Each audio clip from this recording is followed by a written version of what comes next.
Khomer juga di zaman jahiliyah begitu sangat melekat pada orang-orang di zaman itu, maka diturunkan secara bertahap. Bahkan budak sendiri, pelarangan budak itu kan tidak ujug-ujug, tidak langsung kemudian dilarang. Kanjeng Nabi memberikan contoh seumpama membeli budak kemudian dimerdekakan, atau seumpama ketika ada hukuman-hukuman diyah kafaroh dan sebagainya, salah satunya adalah dengan memerdekakan budak. Atau siapapun yang memerdekakan budak nanti mendapatkan pahala yang berlimpah, atau seorang budak bisa memerdekakan dirinya sendiri dengan membayar seharga berapa dia dibeli oleh tuannya.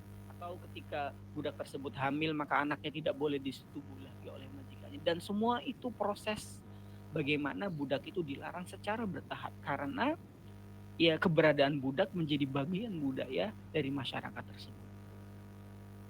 Kemudian ya seperti halnya istri, dulu kan waktu zaman jahiliyah laki-laki boleh beristri unlimited gitu, tanpa batas. Bahkan diriwayatkan ada sahabat yang istrinya lebih dari 100.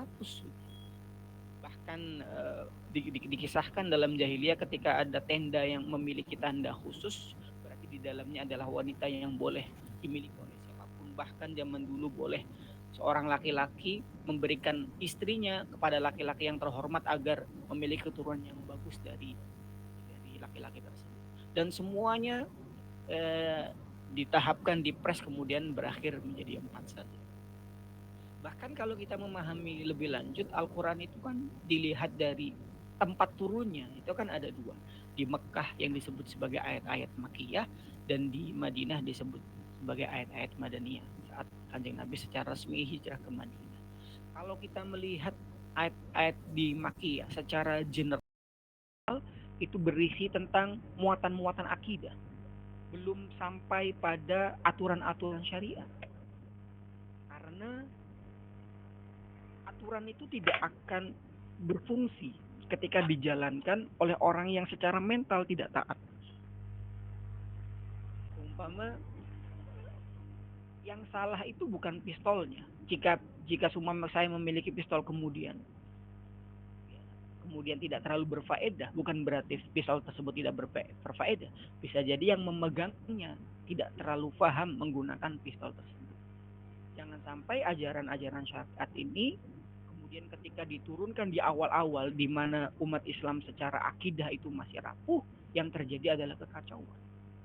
Jadi yang perlu dibidik terlebih dahulu adalah pembenahan akidah, teologi, prinsip hidup Islam terlebih dahulu, baru kemudian ketika sudah mapan, disiarkanlah aturan-aturan agama itu sendiri. Jadi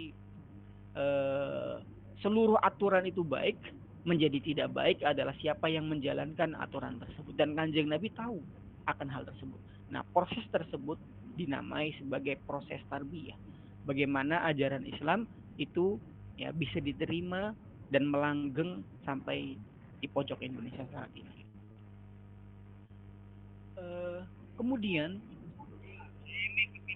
usul tarbiyah dalam berpendidikan ini masuk dalam berbagai lini, entah itu dalam hal akidah, tarbiyah dalam hal akidah, tarbiyah dalam bersosial, tarbiyah dalam berkeluarga, tarbiyah dalam mendidik anak, tarbiyah dalam membangun diri sendiri, bahwa semuanya harus di apa ya dibangun dengan prinsip-prinsip tarbiyah.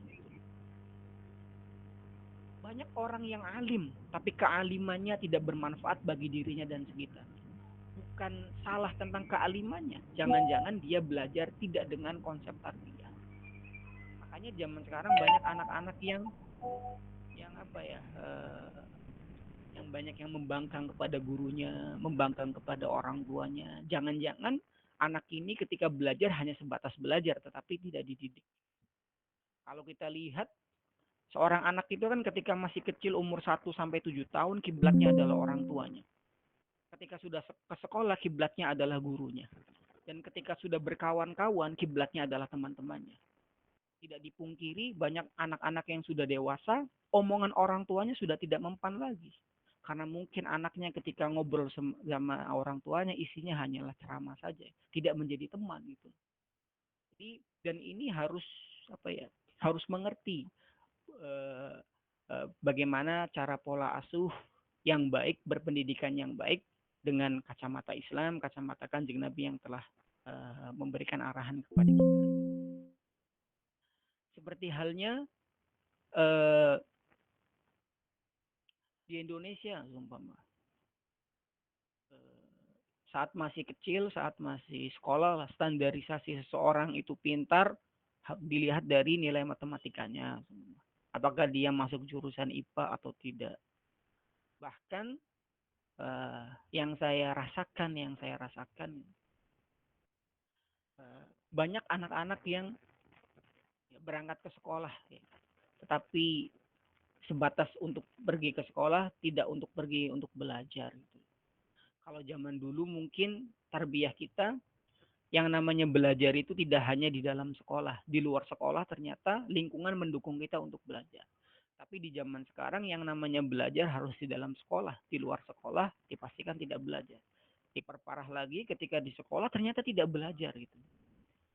Nah, bagaimana ya seorang guru atau siapapun ketika di kelas tidak sebagai memposisikan sebagai guru dari MK pengetahuan yang diampu, tapi juga bagaimana mengawasi, membimbing, mengarahkan anak didiknya sampai kepada hal yang pantas gitu.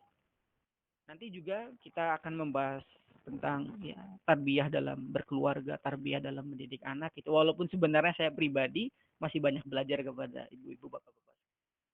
Contohnya pernah guru saya ngomong seperti ini. Eh, Banyak orang tua yang mereka pede mendidik anaknya dengan pengetahuannya karena mereka menganggap pengetahuannya sudah hebat untuk mendidik para anak-anaknya. Artinya kalau kita mendidik anak-anak di tangan kita, maka itu hal yang sangat sangat berbahaya karena anak itu bukan milik kita, anak itu milik Allah. Ya, saya punya cerita dan ini fakta. Ada seorang pasutri memiliki satu anak. Ya. Si suaminya atau si bapaknya ini lulusan luar negeri, kandidat profesor. Berikut juga dengan istrinya. Ya, seorang doktor lah. Artinya secara latar belakang pendidikan kedua orang tua ini sangat mapan, sangat melek gitu. Secara finansial juga tidak jadi masalah. Artinya mereka memiliki wawasan yang cukup untuk mendidik anak sesuai dengan disiplin mereka dan kemampuan mereka yang sangat tinggi. Bahkan anak satu-satunya ini dari SD sampai SMA sekolahnya di Islamic Boarding School. Berangkat dijemput, berangkat diantar, pulang dijemput. Ketika di rumah diawasi secara rapih, secara bagus, anaknya sangat terdidik, sangat sangat baik dan sebagainya. Kemudian ketika si anak ini kuliah di semester pertama, pulang ke rumah, naudzubillah, anak tersebut memiliki paham LGBT, menyukai sesama jenis. Artinya apa? Pada akhirnya, pada akhirnya alasan yang paling terbaik adalah pasrahkan anak kita kepada Allah. Tentu dengan kita maksimal mendidik anak kita sesuai dengan kemampuan masing-masing. Libatkan Allah dalam mendidik anak kita. Dan libatkan Allah dalam mendidik anak kita ini, kata guru saya, caranya adalah pertama dengan mendoakannya. Dan yang kedua, pastikan apapun yang masuk ke dalam mulut anak-anak kita adalah dari sesuatu yang halal. Karena banyak di antara kita yang mendidik anak-anak kita hanya fokus kepada hal-hal yang sifatnya materi, hal-hal yang sifatnya fisik. Tapi luput dengan hal-hal yang sifatnya lebih esensi. Kita bisa mendidik anak kita secara maksimal. Tapi apakah anak kita menerima apa-apa yang kita didikan kepada mereka? Jangan-jangan apapun yang kita berikan, mereka tidak menganggapnya. Dan kawannya, umpama yang memberikan hal-hal yang tidak becus, kemudian diterima begitu saja. Dan karena jangkauan kita terbatas kepada anak kita, maka satu-satunya cara adalah kita juga menitipkan anak kita kepada Allah. Jadi nanti untuk materi-materi dari MK Usul Tarbiyah, di antara pecahannya adalah seumpama tarbiyah dalam bermedia sosial, tarbiyah dalam keluarga, tarbiyah dalam mendidik anak, tarbiyah dalam belajar, tarbiyah dalam bertetangga, kurang lebih pembahasannya akan seperti itu. Dan materi-materinya nanti akan saya share RPS-nya. Dan saya pengen memastikan dulu apakah Pak Dr. Saifuddin sudah memberikan RPS sebelum saya. Kalau sudah, ya nanti kita menyesuaikan saja. Ya, kurang lebih seperti itu. Saya berikan forum terbuka untuk sama-sama ngobrol. Monggo.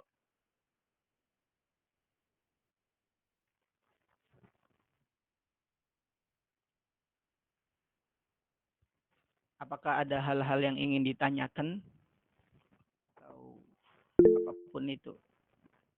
Sebelumnya Pak Saifuddin sudah berapa kali masuk ke kelas ini nimbrung untuk menyampaikan MK ini?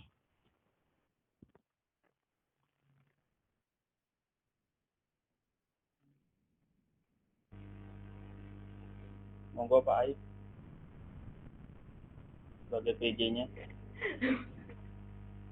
Baik, izin Pak, untuk kemarin Pak Saifuddin udah memberikan RPS, terus kemarin juga materi-materi itu udah dibagi-bagi dan dibuat kelompok kalau nggak salah. Jadi kalau Pak Saifuddin itu kemarin membuat makalah tiap kelompok, jadi nanti kemarin itu dibuat 11 kelompok.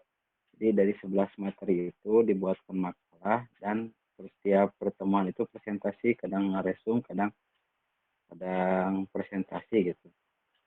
Tapi kebanyakan sih ngeresum dari hasil makalah yang telah disampaikan kelompok masing-masing. RPS-nya udah diberikan dari Pak dosen.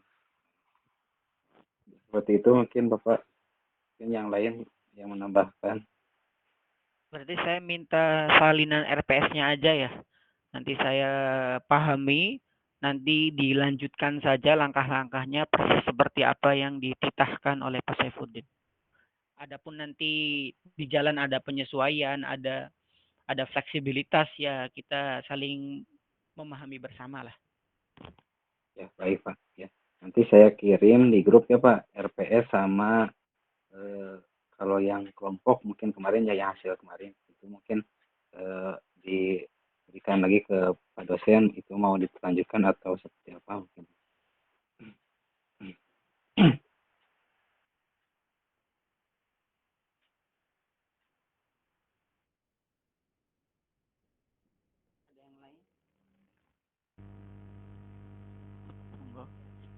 Saya dulu MK apa nih sama kelas B1?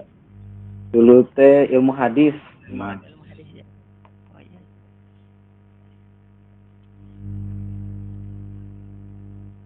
Izin menambahkan Pak dosen. Untuk mapel yang lain, mata kuliah yang lain, kita sudah memasuki masa UTS, Pak dosen.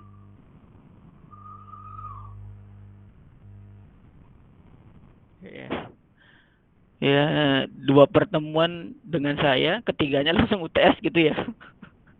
Luar biasa. Kalau saya lihat di absensi online itu kan ada beberapa pertemuan yang sepertinya oleh Pak Saifuddin belum diisi atau mungkin kosong ya. Kosong. Jadi mungkin alternatifnya ada satu tugas yang mana merangkap 4-3 pertemuan gitu. Dan insya Allah yang agak berat-berat banget. Adapun nanti untuk UTS saya besar kemungkinan minggu depannya, minggu depan. Adapun formatnya seperti apa nanti H-3 atau H-4 saya sampaikan. Kalau tugas itu setiap minggu sudah ada di portal Pak dosen. Pak Saifuddin sudah ngasih, bahkan sudah ada yang diberi nilai. Oh iya. Dan kemudian didiskusi Pak di forum Di portal diskusi juga, ada. forum diskusi kita sering melakukan diskusi online. Berarti Pak Saifuddin sampai sekarang saja masih memantau ya, tidak lepas gitu. semenjak beliau tidak bisa mengakses portal B1 itu Pak, yang tidak bisa mengakses lagi. Iya, ya.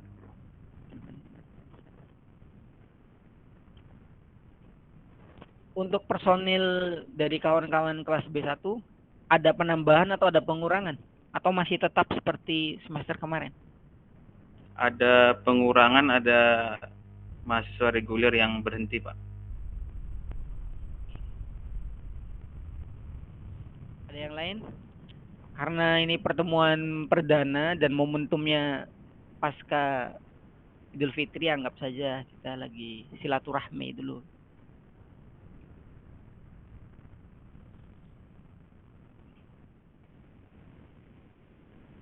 Total mahasiswa berapa sekarang berarti?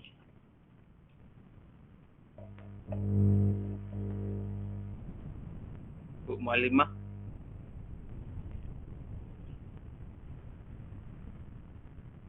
Sekretaris Bu Mualimah. Insya Allah 37 Pak. Bisa 37 orang di kelas kita.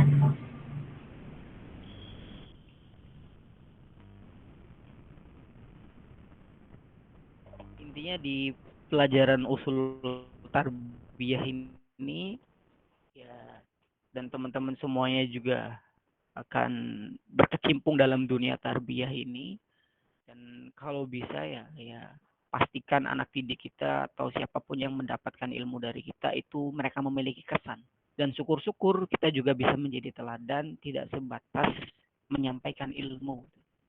Jadi yang paling sulit sekarang itu termasuk saya sendiri adalah ya memberikan teladan dan menjadi teladan. Seseorang dengan mudahnya bisa menyampaikan kebaikan, tapi belum tentu dia bisa menjadi teladan dan potret dari kebaikan itu sendiri. Dan tarbiyah itu ya ruangnya sampai ke situ. Kalau seperti dunia penulisan, tarbiyah itu seperti tema yang menghasilkan beberapa judul. Di antaranya adalah ta'lim, ada ta'dib, ada kebudayaan, dan lain sebagainya. Jadi jangan sampai tarbiyah ini dalam proses penjawantahannya itu persis seperti taklim, hanya transformasi pengetahuan, tidak paham menjadi paham, dan jangan sampai anak didik kita sebatas seperti teko yang kosong kemudian kita kucuri dengan berbagai macam informasi.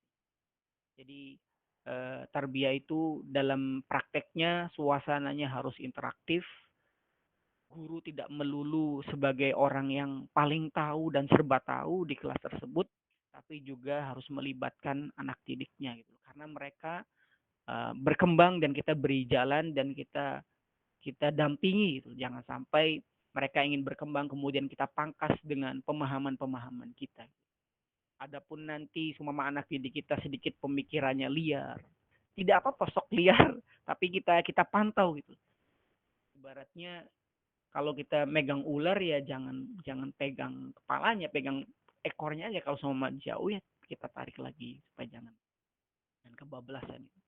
Dan dan dan di antara hal yang dianggap berhasil dari penerapan tarbiyah adalah yang menyampaikannya bisa menjadi inspirasi gitu. Apalagi menjadi inspirasi kebaikan. Ada yang lain?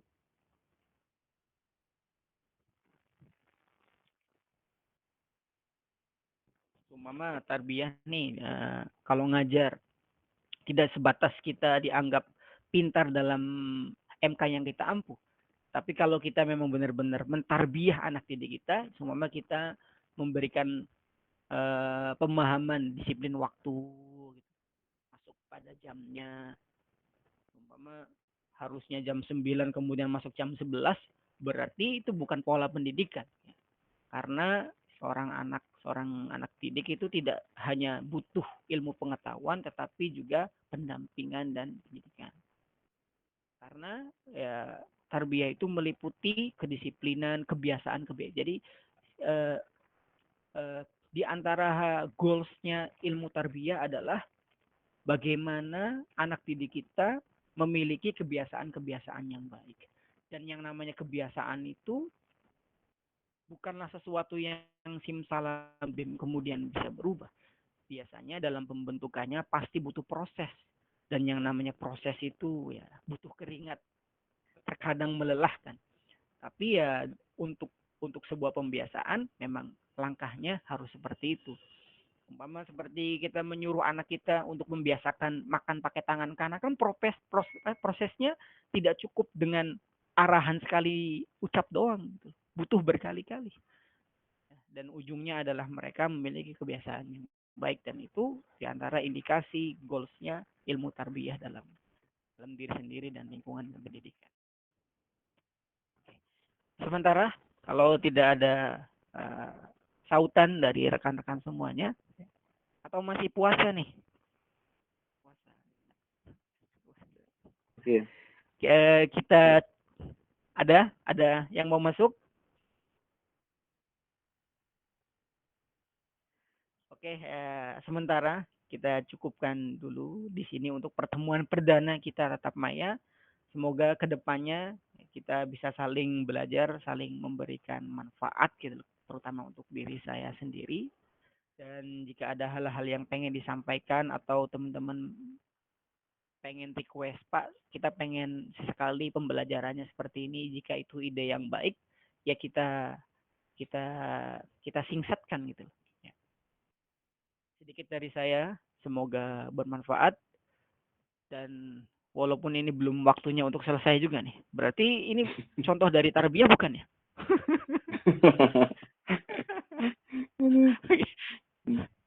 Oke. Sementara seperti itu dulu. Kedepannya ya sama-sama kita saling bahu-membahu semangat untuk belajar lah. Ihdinas siratal mustaqim, wallahul muwaffiq ila aqwamit thoriq.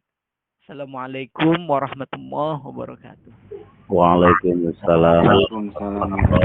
Waalaikumsalam warahmatullahi wabarakatuh. Terima kasih Pak dosen. Terima kasih Pak dosen.